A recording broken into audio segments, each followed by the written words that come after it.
ചിന്താവിഷ്ടയായ ശ്യാമള എന്ന് പറയുന്ന സിനിമയിൽ ഞാൻ അഭിനയിക്കുന്ന കഥാപാത്രം അവിടുത്തെ സന്യാസി ഗുരുവിൻ്റെ അടുത്ത് വന്ന് ചോദിക്കുന്നുണ്ട്, ഇനി എങ്ങനെയാണ് ഞാൻ ജീവിക്കേണ്ടത്?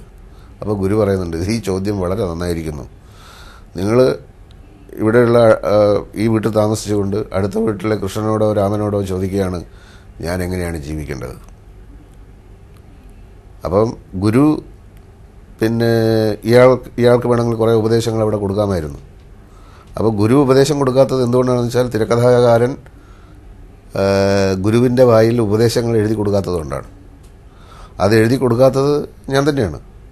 കാരണം സജഷൻസ് എന്ന് പറഞ്ഞിട്ട് നമുക്ക് ചില കാര്യങ്ങൾ ചൂണ്ടിക്കാണിക്കാം. നമുക്ക് അറിവുള്ള വിഷയമാണെങ്കിൽ ആ അറിവ് ഇന്നതൊക്കെയാണെന്ന് പറയാം. നിങ്ങളെന്ത് ചെയ്യണമെന്ന് പറയേണ്ടത് നമ്മുടെ ജോലിയല്ല.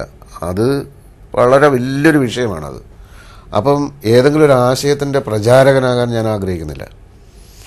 ഏതെങ്കിലും ഒരു രാഷ്ട്രീയ പാർട്ടിയുടെ പ്രചാരകനാവാനോ ഏതെങ്കിലും തത്വസംഹിതയുടെ പ്രചാരകനാവാനോ ആ തത്വസംഹിതകൾ വെച്ചുകൊണ്ട് മറ്റുള്ളവരെ ഉപദേശിക്കാനോ ശ്രമിക്കേണ്ട കാര്യമുണ്ടെന്ന് എനിക്കൊരിക്കലും തോന്നിയിട്ടില്ല. ഞാനതിന് വളർന്നിട്ടുള്ള ആളാണെന്ന് എനിക്ക് തോന്നിയിട്ടില്ല. ഞാനൊരിക്കലും വിശ്വസിക്കുന്നില്ല ഒരു സിനിമ കണ്ടിട്ട് ഈ സൊസൈറ്റി, ഈ സമൂഹം ഒരു സിനിമ കൊണ്ട് മാറിപ്പോകും പിറ്റേ ദിവസം മുതൽ എന്ന് ഞാൻ വിശ്വസിക്കുന്നില്ല. പക്ഷേ ഇത്തരം കുറേ ശ്രമങ്ങളിലൂടെ ചെറിയ മാറ്റങ്ങൾ സ്വാഭാവികമായി ഉണ്ടാവുന്നെങ്കിൽ വളരെ നല്ലത്. ലൂമിയർ ബ്രദേഴ്സ് ആയാലും ഒക്കെ അവരുദ്ദേശിച്ചിരുന്ന ഈ സിനിമ എന്ന് പറയുന്നത് അവർ ഇതിൽ താല്പര്യമെടുത്തത് ജനങ്ങളെ എൻ്റർടൈൻ ചെയ്യാന്നുള്ള ഉദ്ദേശത്തിലാണ് ഇവർ തുടങ്ങിയത് തന്നെ. പിന്നെ ഇടയ്ക്ക് ബുദ്ധിജീവികൾ കയറി വന്നിട്ട് സിനിമ ആളുകളെ ബോധവൽക്കരിക്കാൻ മാത്രമുള്ളതാണ് എന്ന് പറയുന്നുണ്ടെങ്കിൽ അത് അവർ പറഞ്ഞോട്ടെ.